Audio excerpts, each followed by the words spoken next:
Friends, ನಾನು ನಿಮ್ಮ ಪ್ರೀತಿಯ ಪ್ರಸಾದ್ ಶೆಟ್ಟಿ. ಇವತ್ತೆಂತಂತ ಹೇಳಿದ್ರೆ ಬೆಳಿಗ್ಗೆ ಸ್ವಲ್ಪ ಕೆಲಸ ಇತ್ತಂತ ಹೇಳಿ ಬೆಳಿಗ್ಗೆ ಬೇಗ ಎದ್ದು ದೇವ್ರ ಪೂಜೆ ಸ್ಟಾರ್ಟ್ ಮಾಡಿದೆ. ದೇವ್ರಿಗೆ ದೀಪ ಹಚ್ಚಿ ಪೂಜೆ ಗೀಜೆ ಎಲ್ಲ ಮುಗಿದ್ರ ಮೇಲೆ ಸ್ವಲ್ಪ ಲೈಟ್ ಆಗಿ ಹಸುವೆ ಆಗಕ್ ಶುರುವಾಯ್ತು. ಹಾಗೆ ಫ್ರಿಡ್ಜ್ ಓಪನ್ ಮಾಡಿ ನೋಡಿದ್ರೆ ನಂಗೆ ಕಿತ್ಲಿ ಹಣ್ಣು ಸಿಕ್ತು. ಹಾಗೆ ಅದರ ಸಿಪ್ಪೆ ಎಲ್ಲ ಹಚ್ಚಿ ತಿನ್ನೋಕ್ ಶುರು ಮಾಡಿದೆ. ಹಾಗೆ ಸ್ವಲ್ಪ ಹೊಟ್ಟೆ ಹಸಿವು ಕೂಡ ಕಮ್ಮಿ ಆಯ್ತು. ಬೆಳಿಗ್ಗೆ ಈ ಹಣ್ಣು ತಿನ್ನೋದು ತುಂಬಾ ಒಳ್ಳೆಯದು ಆರೋಗ್ಯಕ್ಕೆ. ಹಾಗೆ ಹಣ್ಣು ತಿಂದಾದ್ಮೇಲೆ ನಮ್ಮ ಅತ್ತಿಗೆ ತಿಂಡಿ ತಂದ್ಕೊಟ್ರು, ಜೊತೆಲಿ ಚಾ ಕೂಡ ಮಾಡಿ ಕೊಟ್ರು. ಬ್ರೇಕ್ಫಾಸ್ಟ್ ಮಾತ್ರ ತುಂಬಾ ಚೆನ್ನಾಗಿತ್ತು. ಬ್ರೇಕ್ಫಾಸ್ಟ್ ತಿಂದು ಮುಗಿಸಿದ್ಮೇಲೆ ಇವತ್ತು ಗುರುವಾರ ಆಗಿರೋದ್ರಿಂದ ನಾವು ನಾನ್ ವೆಜ್ ತಿನ್ನಲ್ಲ. ಅದಕ್ಕೆ ಅಂಗಡಿಯಲ್ಲಿ ತರಕಾರಿ ತಕೊಂಡ್ ಬರಕ್ ಹೋಗಿದ್ದೆ. ಎಸ್ಪೆಷಲಿ ಬೀಟ್ರೂಟ್ ಬಂದ್ಬಿಟ್ಟು ಹೆಲ್ತಿಗೆ ಒಳ್ಳೇದಿರೋದ್ರಿಂದ ಬೀಟ್ರೂಟ್ ಪಲ್ಯ ಮಾಡೋಕ್ ಹೇಳಿದ್ದೆ. ಹಾಗೆ ಜೊತೆಯಲ್ಲಿ ಬೀಟ್ರೂಟ್ ತಕೊಂಡ್ ಬಂದಿದ್ದೆ. ಹಾಗೆ ಅತ್ತಿಗೆ ಬಂದ್ಬಿಟ್ಟು ಬೀಟ್ರೂಟ್ ಪಲ್ಯ ಮಾಡೋದಕ್ಕೆ ಶುರು ಮಾಡಿದ್ರು. ನಾನಲ್ಲೇ ನಿಂತ್ಕೊಂಡು ಬೀಟ್ರೂಟ್ ಪಲ್ಯ ಡ್ರೈ ಆಗೋ ತನಕ ನೋಡ್ಕೊಂಡು ನಿಂತ್ಕೊಂಡಿದ್ದೆ. ಹಾಗೆ ಸ್ವಲ್ಪ ಟೇಸ್ಟ್ ಮಾಡಿ ನೋಡಿದೆ. ಟೇಸ್ಟ್ ಕರೆಕ್ಟ್ ಆಗಿತ್ತು. ಹಾಗೆ ನೋಡೋದಕ್ಕೂ ಕಲರ್ಫುಲ್ ಆಗಿ ಕಾಣಿಸ್ತಾ ಇತ್ತು. ಹಾಗೆ ಗ್ಯಾಸ್ ಆಫ್ ಮಾಡ್ಬಿಟ್ಟು ಹೊರಗಡೆ ಬಂದೆ. ಒಳಗಡೆ ಬಂದ್ ರೂಮಲ್ಲಿ ನೋಡಿದೆ, ಬಟ್ಟೆ ಹೊರಗಡೆ ಇತ್ತು. ಅದನ್ನೆಲ್ಲ ತೆಗ್ದ್ಬಿಟ್ಟು ಪ್ಯಾಕ್ ಮಾಡಕ್ ಶುರು ಮಾಡಿದೆ. ಪ್ಯಾಕ್ ಮಾಡ್ತಾ ಟೈಮ್ ಹೋಗಿದ್ದೆ ಗೊತ್ತಾಗಿಲ್ಲ. ಹಾಗೆ ಒಂದ್ ರೇಂಜಿಗೆ ಬಟ್ಟೆನ ಗಳಿಗೆ ಮಾಡಿ ಪ್ಯಾಕ್ ಮಾಡಿದೆ. ಪ್ಯಾಕ್ ಮಾಡಿ ಇಟ್ಟಿಲ್ಲ ಅಂತ ಹೇಳಿದ್ರೆ ಒಂದೊಂದ್ ಬಟ್ಟೆ ಒಂದೊಂದ್ ಸೆಟ್ ಬಿದ್ದಿರುತ್ತೆ. ಪ್ಯಾಕಿಂಗ್ ಎಲ್ಲ ಕಂಪ್ಲೀಟ್ ಆದ್ಮೇಲೆ ಬೇರೆ ಎಂತಾರು ಕೆಲಸ ಇದ್ರೆ ಮುಗಿಸು ಅಂತ ಹೇಳಿ ಯೋಚನೆ ಮಾಡಿದೆ. ಹಾಗೆ ಗಾಳಿಯಲ್ಲಿ ಕೂತ್ಕೊಳ್ಳು ಅಂತ ಹೇಳಿ ಹೊರಗಡೆ ಬಂದೆ. ಹೊರಗಡೆ ಕೂತ್ಕೊಂಡ್ಮೇಲೆ ಮೈಂಡ್ ಸ್ವಲ್ಪ ಫ್ರೆಶ್ ಆಯ್ತು. ಅದಾದ್ಮೇಲೆ ಮಧ್ಯಾಹ್ನದ ಊಟ ರೆಡಿ ಆಗಿದೆ ಅಂತ ಹೇಳಿ ನಮ್ಮ ಅತ್ತಿಗೆ ಊಟಕ್ಕೆ ಕರೆದ್ರು.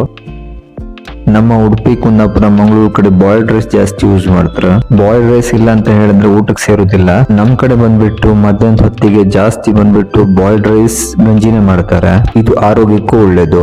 ಮಧ್ಯಾಹ್ನ ಆಗ್ಲಿ ನೈಟ್ ಆಗ್ಲಿ ಊಟ ಆದ್ಮೇಲೆ ಟೆರೆಸ್ ಮೇಲೆ ತಿರುಗುದೊಂದು ಅಭ್ಯಾಸ ಇತ್ತು ನನಗೆ. ಹಾಗೆ ತಿರುಗ್ತಾ ಗಿಡನ ನೋಡ್ತಾ ಇದ್ದೆ. ಗಿಡದಲ್ಲಿ ಬಂದ್ಬಿಟ್ಟು ಪೇರಳೆಕಾಯಿ ಗಿಡದಲ್ಲಿ ಬಂದ್ಬಿಟ್ಟು ಕಾಯಿ ಆಗೋಕ್ ಶುರುವಾಗಿತ್ತು. ಟೆರೆಸ್ ಮೇಲೆ ಗಾಳಿಯಲ್ಲಿ ತಿರುಗ್ತಾ ಸ್ವಲ್ಪ ಹೊತ್ತಾದ್ಮೇಲೆ ಗಿಡಕ್ಕೆ ನೀರ್ ಹಾಕೋಣ ಅನ್ಕೊಂಡೆ. ಪಾಟ್ ಅಲ್ಲಿರೋ ಮಣ್ಣು ಕೂಡ ಡ್ರೈ ಆಗೋಕ್ ಶುರುವಾಗಿತ್ತು ಬಿಸಿಲಿಗೆ. ನಾರ್ಮಲ್ ಆಗಿ ರೂಮಲ್ಲಿ ಕೂತಲ್ಲಿ ಬೇಜಾರಾದಾಗ ಅಥವಾ ಏನಾದ್ರು ಟೈಮ್ ಪಾಸ್ ಮಾಡ್ಬೇಕು ಅಂತ ಹೇಳಿದ್ರೆ ನಾನು ಈ ಟೆರೆಸ್ ಮೇಲೆ ಬರ್ತೇನೆ. ಇಲ್ಲಿ ಯಾವುದೇ ಡಿಸ್ಟರ್ಬೆನ್ಸ್ ಇರಲ್ಲ. ಹಾಗೆ ಅಷ್ಟಾಗಿ ಟ್ರಾಫಿಕ್ ಸೌಂಡ್ ಕೂಡ ಇಲ್ಲಿ ಕೇಳಿಸಲ್ಲ. ಹಾಗೆ ಚೆನ್ನಾಗಿ ಬಿಸಿಲು ಬೀಳೋದ್ರಿಂದ ಇಲ್ಲಿ ಬಟ್ಟೆನೂ ಕೂಡ ಒಣಗಾಕಬಹುದು. ನಾನು ಯಾವುದೇ ವಿಡಿಯೋನ ಶೂಟ್ ಮಾಡೋದಿದ್ರು ಟೆರೆಸ್ ಮೇಲೆ ಬರ್ತೇನೆ. ಏನಕ್ಕಂತ ಹೇಳಿದ್ರೆ ಇಲ್ಲಿ ಯಾವುದೇ ಡಿಸ್ಟರ್ಬೆನ್ಸ್ ಕೂಡ ಇರಲ್ಲ.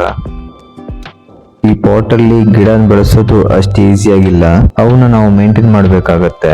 ದಿನ ಬಂದ್ಬಿಟ್ಟು ಅದಕ್ಕೆ ನೀರ್ ಹಾಕ್ಬೇಕಾಗತ್ತೆ. ಹಾಗೆ ಸರಿಯಾಗಿರೋ ಮಣ್ಣು ಗೊಬ್ಬರನ್ನ ಚೂಸ್ ಮಾಡ್ಬೇಕಾಗತ್ತೆ. ಒಂದ್ ವೇಳೆ ನೀವು ಅವುಗಳನ್ನ ಸರಿಯಾಗಿ ನೋಡ್ಕೊಳ್ಳಿಲ್ಲ ಅಂತ ಹೇಳಿದ್ರೆ ಸಾಯೋ ಚಾನ್ಸಸ್ ಇರುತ್ತೆ. ಅದಕ್ಕೋಸ್ಕರ ಇವುಗಳನ್ನ ತುಂಬಾ ಕೇರ್ ಮಾಡೋದು ತುಂಬಾ ಇಂಪಾರ್ಟೆಂಟ್ ಆಗಿರುತ್ತೆ.